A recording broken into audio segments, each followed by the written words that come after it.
আসসালামু আলাইকুম। অন্তর্বর্তী সরকারের প্রধান উপদেষ্টা অধ্যাপক ডক্টর মোহাম্মদ ইউনূস ৯ মাসে ১১ বার বিদেশ সফর করেছেন। প্রতি সফরেই বলা হয়েছে বিশাল বিশাল অর্জনের কথা, কিন্তু বাস্তবে কি কোনো অর্জন হয়েছে? দেশের মানুষ দৃশ্যমান কি ডক্টর ইউনূসের কোনো অর্জন দেখতে পেরেছে? তবে হ্যাঁ, ডক্টর ইউনূসকে নিয়ে আমরা খুব আশাবাদী ছিলাম। ডক্টর ইউনূস আমাদের হতাশ করেছেন। সফর শেষে আমাদের মিথ্যা আশার বাণী শুনিয়েছেন।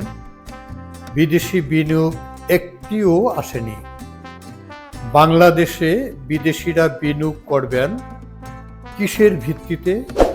ডক্টর ইউনূস তো নির্বাচিত সরকারের কেউ নন।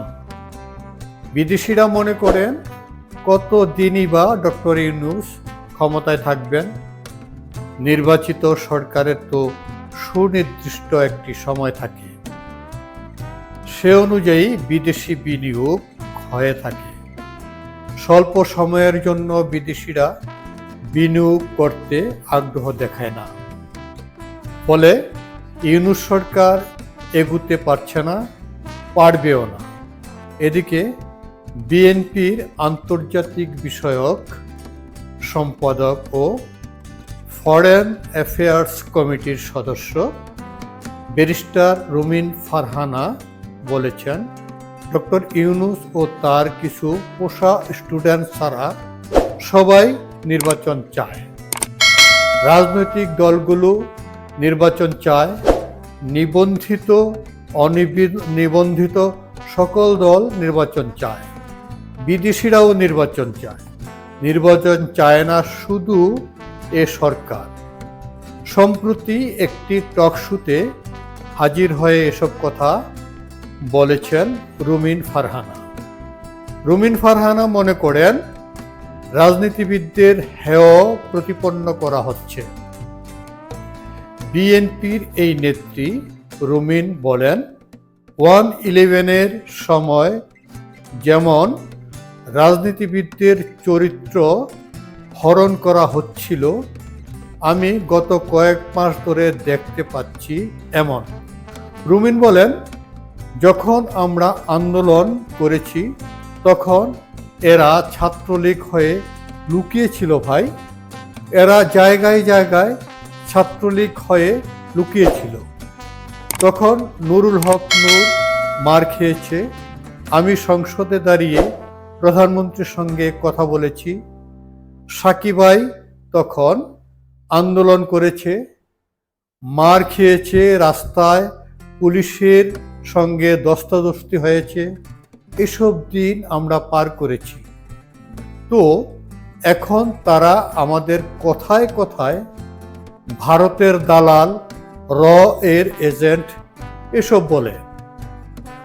রুমিন ফারহানা আরও বলেন, একটা দেশ ডক্টর ইউনূস ও তার কিছু পোষা স্টুডেন্ট ছাড়া সবাই নির্বাচন চায়। প্রশাসন নির্বাচন চায়, রাজনৈতিক দলগুলো নির্বাচন চায়, নিবন্ধিত অনিবন্ধিত সকল দল নির্বাচন চায়, বিদেশিরাও নির্বাচন চায়। নির্বাচন চায় না শুধু এ সরকার।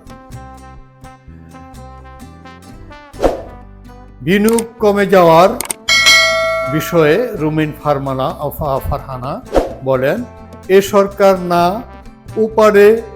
উপরের জিনিসগুলো খুব ভালো দেখায়। আশিক চৌধুরীকে নিয়ে এসে একটা চমৎকার প্রেজেন্টেশন দিল, কিন্তু রিপোর্টে দেখা গেল 26% বিনিয়োগ কমে গেছে।